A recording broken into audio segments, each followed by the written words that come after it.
Subscribe to our Nabob Tunes. এক ছিল সবুজে ঘেরা ছোট্ট একটি গ্রাম, নাম তার সোনাঝুরি গ্রাম। গ্রামের চারদিকে ছিল বিস্তীর্ণ ধানক্ষেত, ছোট ছোট পুকুর, সরু নদী আর কাঁচা মাটির রাস্তা। সকাল হলেই পাখিদের মিষ্টি ডাক, গরুর ঘণ্টার টুংটাং শব্দ আর মসজিদের আজানের ধ্বনিতে ঘুম ভাঙত সবার। ভোরের হাওয়ায় থাকত ধানের গন্ধ, কুয়াশায় ঢাকা থাকত মাঠ আর গাছপালা। গ্রামের মানুষ ছিল খুবই সহজ সরল, পরিশ্রমী আর একে অন্যের প্রতি দয়ালু। এই গ্রামেই থাকত এক কিশোর ছেলে, তার নাম রাহিম। রাহিম ছিল খুব ভদ্র, সৎ আর পরিশ্রমী। সে প্রতিদিন ভোরে ঘুম থেকে উঠে প্রথমে নামাজ পড়ত, তারপর বাবার সঙ্গে মাঠে যেত, বাবাকে ধান গাছ দেখতে সাহায্য করত, গরুকে ঘাস খাওয়াতো,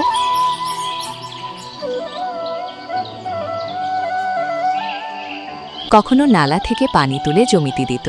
এরপর বাড়ি ফিরে মায়ের কাজে সাহায্য করত, মায়ের জন্য কুয়া থেকে পানি আনত,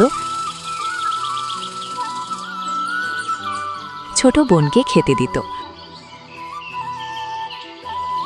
উঠান ঝাড়ু দিত, তারপর পরিষ্কার কাপড় পরে বই খাতা নিয়ে স্কুলে যেত। রাহিমের স্বপ্ন ছিল বড় হয়ে একজন শিক্ষক হবে। সে ভাবত গ্রামের অনেক গরিব ছেলেমেয়ে আছে যারা ভালোভাবে পড়তে পারে না। সে যদি শিক্ষক হতে পারে তাহলে সবাইকে পড়াবে। একদিন ভোরে রাহিম বাবার সঙ্গে মাঠে গেল। আকাশে তখন লাল সূর্য উঠছে, ধান খেতে শিশির জমে মুক্তোর মতো চকচক করছে, দূরে সাদা বক উড়ছে। হঠাৎ রাহিম দেখল পাশের জমির ধারে এক বৃদ্ধ লোক বসে কাঁদছেন। রাহিম তাড়াতাড়ি কাছে গিয়ে বলল, চাচা, আপনি কাঁদছেন কেন? বৃদ্ধ লোকটি বাবা, চোখ মুছে আমার বলল, একটাই গরু ছিল, সেই গরু দিয়ে চাষ করি, সংসার চালাই। কাল রাত থেকে গরুটি নেই, সারা রাত খুঁজেও পাইনি। রাহিম বলল, চাচা, আপনি চিন্তা করবেন না, আমরা সবাই মিলে খুঁজে বের করব। বৃদ্ধ বললেন, আল্লাহ তোমার মঙ্গল করুন বাবা। রাহিম তখন গ্রামের বন্ধুদের ডাকতে দৌড়ে গেল। সে ডাকল করিম, সোহেল, মিন্টু, জাহিদ আর রুবেলকে। সবাই ছুটে এলো।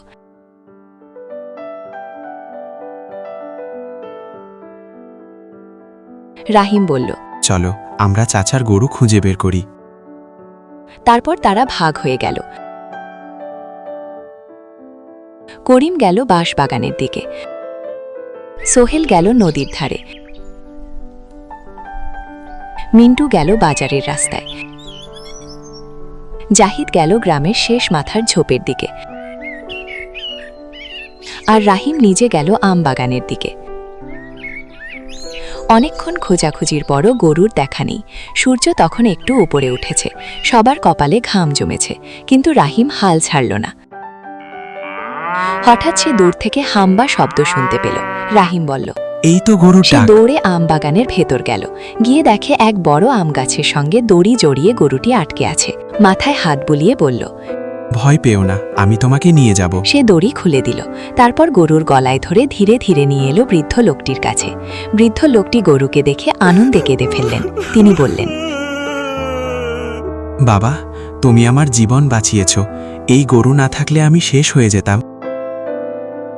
রাহিম হাসল, বলল, চাচা, মানুষ মানুষের জন্য। গ্রামের লোকজন খবর শুনে ছুটে এলো। সবাই রাহিমের প্রশংসা করতে লাগল। মসজিদের ইমাম সাহেব বললেন, মানুষকে সাহায্য করা সবচেয়ে বড় ইবাদত। তারপর শুরু হলো রাহিমের নতুন কাজ।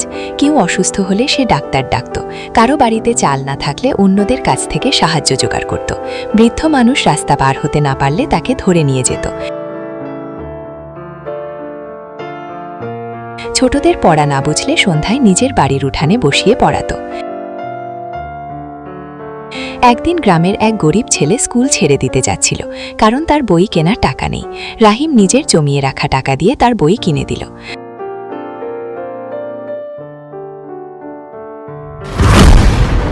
আরেকদিন প্রবল বৃষ্টিতে গ্রামের কাঁচা রাস্তা ভেঙে গেল, মানুষ চলতে পারছিল না। রাহিম গ্রামের যুবকদের নিয়ে কোদাল আর ঝুড়ি হাতে রাস্তা মেরামত শুরু করল। সবাই মিলে কাজ করল। অল্প সময়ে রাস্তা আবার ঠিক হয়ে গেল।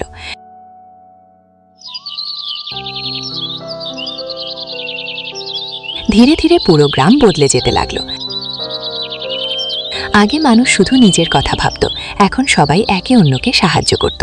কেউ ক্ষুধার্ত থাকলে প্রতিবেশী খাবার দিত, কেউ অসুস্থ হলে সবাই পাশে দাঁড়াতো। এই খবর আশেপাশের এলাকায় ছড়িয়ে পড়ল। একদিন উপজেলা কর্মকর্তা সোনাঝুরি গ্রামে এলেন। তিনি গ্রামের উন্নতি দেখে অবাক হলেন। তিনি রাহিমকে ডেকে বললেন, তুমি ছোট হলেও তোমার মন অনেক বড়। তোমার মতো ছেলে দেশের রাহিম গর্ব। লজ্জা পেয়ে মাথা নিচু করে বলল, স্যার, আমি শুধু মানুষের উপকার করতে চাই। উপজেলা কর্মকর্তা বললেন। তোমার পড়াশোনার দায়িত্ব আমরা নিলাম। এরপর রাহিম আরও মন দিয়ে পড়াশোনা করতে লাগলো। দিনে কাজ করত, রাতে পড়ত। অনেক কষ্ট করে সে পরীক্ষায় ভালো ফল করল। সবাই তার জন্য দোয়া করল। কয়েক বছর পরে রাহিম কলেজ শেষ করে সত্যিই শিক্ষক হয়ে গেল। সে নিজের গ্রামের স্কুলেই চাকরি নিল। প্রথম দিন স্কুলে এসে সে বলল, আমি শুধু বইয়ের পড়া শেখাবো না, মানুষ হওয়াও শেখাবো। সে গরিব ছাত্রদের বিনা টাকায় পড়াতো। যাদের বই নেই বই কিনে দিত, যাদের জামা নেই জামা জোগাড় করে দিত। স্কুলে গাছ লাগানোর কর্মসূচি চালু করল। পরিষ্কার পরিচ্ছন্নতা শেখালো। সবাইকে সত্য কথা বলতে বলল। কিছুদিনের মধ্যেই সোনাঝুরি গ্রামের স্কুল জেলার সেরা স্কুল হয়ে গেল। গ্রামের মানুষ বলতো, রাহিম শুধু শিক্ষক নয়, সে আমাদের আলোর পথ দেখিয়েছে। বৃদ্ধ লোকটি যার গরু হারিয়েছিল তিনি একদিন এসে বললেন, বাবা, সেদিন তুমি শুধু আমার গরু ফেরাওনি, পুরো গ্রামের ভাগ্য ফিরিয়েছ। রাহিম হাসল। তার চোখে আনন্দের জল চলে এলো। আজও সোনাঝুরি গ্রামের মানুষ বলে, যে গ্রামে রাহিমের মতো ছেলে থাকে সে গ্রাম কখনো পিছিয়ে থাকে না। শিক্ষা, পরিশ্রম, দয়া, সততা আর মানুষের উপকার করলে সমাজ বদলে যায়।